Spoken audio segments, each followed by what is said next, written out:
देश में लागू हुआ सीए, क्या अब सीमा हैदर को भारत की नागरिकता मिल जाएगी?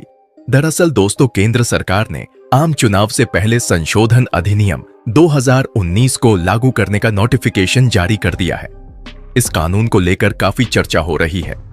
दोस्तों, नागरिकता संशोधन अधिनियम यानी सीएए मोदी सरकार के लिए हमेशा से ही एक बड़ा मुद्दा रहा है। गृहमंत्री अमित शाह तो बार बार दावा कर रहे थे कि लोकसभा चुनाव से पहले नागरिकता संशोधन कानून लागू किया जाएगा, और अब अचानक सीएए को लेकर सरकार ने यह बड़ा कदम उठाया है। सरकार के मुताबिक पूरी प्रक्रिया ऑनलाइन होगी। इसके लिए ऑनलाइन पोर्टल भी तैयार किया गया है। आवेदकों को वह साल बताना होगा जब उन्होंने दस्तावेजों के बिना भारत में प्रवेश किया था। इस बीच ये भी सवाल उठ रहा है कि क्या पाकिस्तान से आई सीमा हैदर को भी भारत की नागरिकता मिलेगी? आखिर सीएए है क्या, और इसके लागू होने पर क्या क्या बड़े बदलाव होंगे? सीएए के तहत अफगानिस्तान, बांग्लादेश और पाकिस्तान से आए हिंदू, सिख, जैन और ईसाई, बौद्ध और पारसी धर्म के लोगों को नागरिकता मिल जाएगी। अगर आप भी इन सभी सवालों के जवाब ढूंढ रहे हैं तो वीडियो के एंड तक बने रहिए, आपको सभी के जवाब मिल जाएंगे। लेकिन वीडियो में आगे बढ़े इससे पहले आप इस वीडियो को लाइक कर दीजिए और चैनल को सब्सक्राइब कर लीजिए। भाजपा पार्टी के एजेंडा में सीएए का काफी पहले से जिक्र होते आया है। मोदी सरकार के पहले कार्यकाल में साल 2016 में इसे लोकसभा में पेश किया गया। यहां से पास होने के बाद इसे राज्यसभा में भेजा गया, लेकिन वहां इसे बहुमत से पास नहीं कराया जा सका। अटकने के बाद इसे संसदीय समिति के पास भेजा गया। 2019 में जब लोकसभा चुनाव हुए तो दोबारा बहुमत जीतने के बाद मोदी सरकार बनी। सरकार बनते ही इसे दोबारा लोकसभा में पास किया गया। 2 दिन बाद 9 दिसंबर 2019 को राज्यसभा में भी इस पर मुहर लग गई। दोनों सदनों में पास होने के बाद सीए को 10 जनवरी 2020 को राष्ट्रपति की मंजूरी मिल गई। हालांकि इसके लागू होने में काफी देरी हो गई। इसकी प्रमुख वजह रही देश भर में होने वाले विरोध प्रदर्शन। 2019 में राज्यसभा में बिल पेश करते समय केंद्रीय गृह मंत्री अमित शाह ने सीए को आशा की एक नई किरण बताया था। गृह मंत्री अमित शाह ने इस बात पर जोर दिया कि सीए भारत में किसी भी अल्पसंख्यक के खिलाफ नहीं है और हर एक भारतीय नागरिक के अधिकारों को समान रूप से संरक्षित किया जाएगा।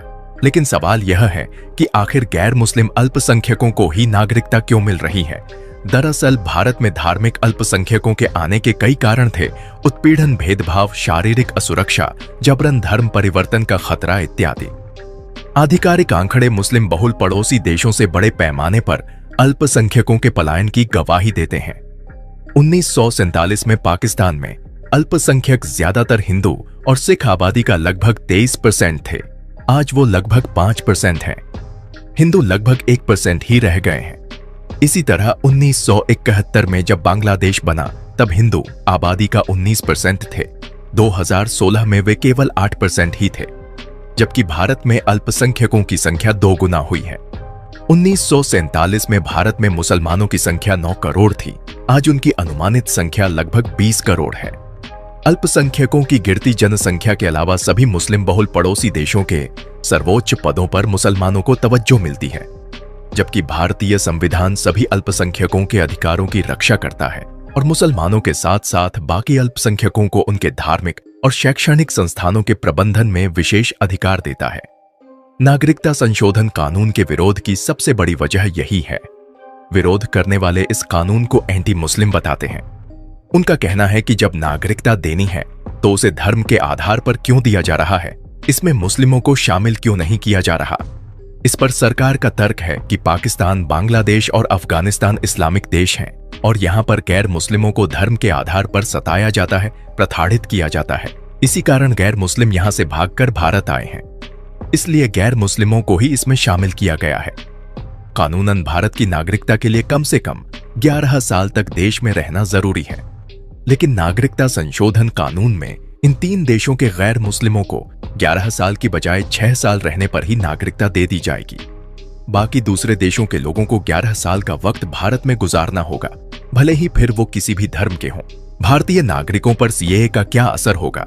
सरकार ने अपने बयान में कहा है कि सीएए के जरिए मिलने वाली नागरिकता वन टाइम बेसिस पर ही होगी, यानी कि 31 दिसंबर 2014 के बाद गैर कानूनी तरीके से पाकिस्तान, बांग्लादेश और अफगानिस्तान से भारत आए गैर मुस्लिम अल्पसंख्यकों को नागरिकता नहीं दी जाएगी।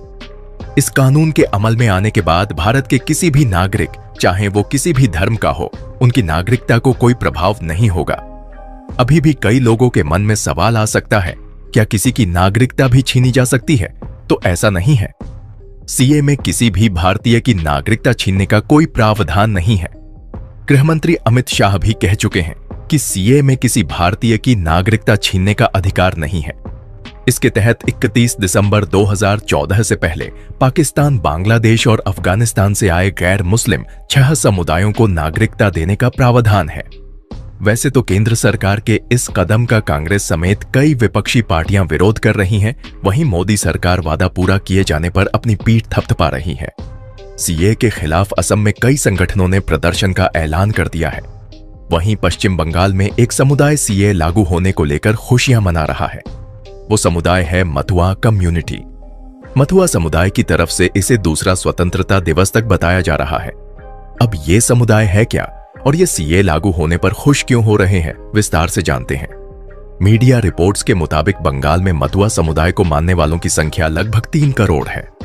साल 2014 में मथुआ कम्युनिटी की राजनीतिक ताकत में और इजाफा हुआ। पश्चिम बंगाल की 11 लोकसभा सीटों पर मथुआ समुदाय की अच्छी खासी संख्या है।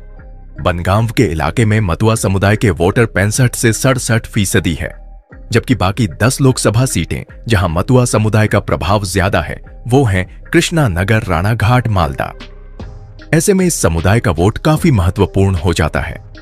अब जबकि केंद्र की एनडीए सरकार सीए को लागू कर चुकी है, इसके तहत भारत में आकर बसे नाम शूद्र समाज की समस्या काफी हद तक खत्म हो गई है। यह एक तरह से मथुआ संप्रदाय की मांग पूरी होने जैसा है। जानकार बताते हैं कि इसका फायदा आगामी लोकसभा चुनाव में बीजेपी को मिल सकता है। सीए लागू होने के बाद सीमा हैदर ने पीएम मोदी को बधाई दी। उन्होंने कहा कि हमें बेहद खुशी है, हम भारत सरकार को बधाई देते हैं। पीएम मोदी ने जो वादा किया उसे पूरा भी किया। बता दें कि भारत आने के बाद सीमा हैदर सनसनी बन गई थी। शुरुआत में सीमा को पाकिस्तान की खुफिया एजेंसी का जासूस बताया गया था। सुरक्षा एजेंसियों ने सीमा से पूछताछ की थी। हालांकि बाद में सीमा को छोड़ दिया गया था। सीमा ने सचिन के साथ नेपाल में शादी का दावा किया था। उन्होंने कहा था कि 13 मार्च 2023 को दोनों ने नेपाल में शादी की थी। सीमा के भारत आने के कुछ दिन बाद दोनों की शादी की तस्वीरें भी सामने आई। इस तस्वीर में सीमा की मांग में सिंदूर, माथे पर बिंदी, गले में मंगलसूत्र है। फिलहाल सीमा को सचिन के घर वालों ने भी अपना लिया है और अब वह सचिन की पत्नी के तौर पर भारत में रह रही हैं। सबसे बड़ा सवाल है कि क्या सीए के तहत सीमा हैदर को नागरिकता मिलेगी? तो इस सवाल का जवाब है नहीं, क्योंकि सीमा 2014 से पहले भारत नहीं आई है। दूसरी, वह मुसलमान है। प्रवासी मुस्लिमों को सीए के तहत नागरिकता नहीं मिल सकती है। हालांकि सचिन के साथ शादी के बाद वह बतौर हिंदू महिला की तरह रहती हैं, लेकिन न तो वो जन्म के आधार पर हिंदू और न ही 2014 से पहले भारत आई थीं। इसलिए इस कानून के तहत तो उनको नागरिकता नहीं मिलेगी। इस कानून को लेकर आपकी क्या राय है, हमें नीचे कमेंट बॉक्स में जरूर बताएं। साथ ही वीडियो इंफॉर्मेटिव लगी हो तो वीडियो को लाइक करें, शेयर करें और चैनल को सब्सक्राइब करके बेल आइकन को प्रेस करना ना भूलें।